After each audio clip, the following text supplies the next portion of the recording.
বন্ধুরা কেমন আছো সবাই? আশা করি ভালো আছো। আমি লক্ষণ স্যার আবারও হাজির একটা মোটিভেশনাল ভিডিও নিয়ে। কি? শৈশবের দৈহিক বিকাশ। হ্যাঁ, আমার ছেলে বা মেয়ে খুব চঞ্চল, খুব দুষ্ট। হ্যাঁ, এই ধরনের অভিযোগ আমরা মাতা পিতারা সবসময় করে থাকি।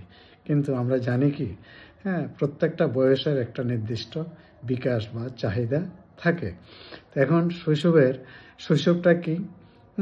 3 বছর থেকে 5-6 বছর পর্যন্ত যে বয়স, এটাকে সাধারণত আমরা শৈশব বলি। তো এখন এই সময় শৈশব দৈহিক বিকাশ খুব দ্রুত হয়, পেশির বিকাশ ভালো হয়, সঞ্চালনমূলক কাজে দক্ষতা অর্জন করে, কোনো কিছুকে শক্ত করে সে ধরে রাখতে চায়, দৌড়ানো, লাফানো, উঁচু জায়গায় চড়া, কারো সাহায্য ছাড়া সিঁড়ি বেয়ে উপরে ওঠা, এই ধরনের দুঃসাহসিক কাজ হয়। আর চঞ্চলতা এবং একটা দুষ্টুমি মেজাজ সবসময় সন্তানের মধ্যে কাজ করে। এটা কিন্তু খারাপ নয়, এটা কিন্তু ভালো। তাদের ব্রেন ভালো হয় যাদের এই বৈশিষ্ট্যগুলি আছে।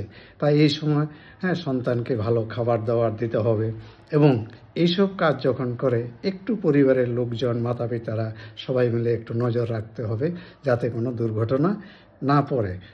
এবং বিদ্যালয়েও দায়িত্ব রয়েছে এই বয়সের সন্তানদের আলাদাভাবে একটু ট্রিট করা বা দেখাশোনা করা। আমার স্টুডেন্ট বা বেবিরা ভালো থাকুক। Thank you.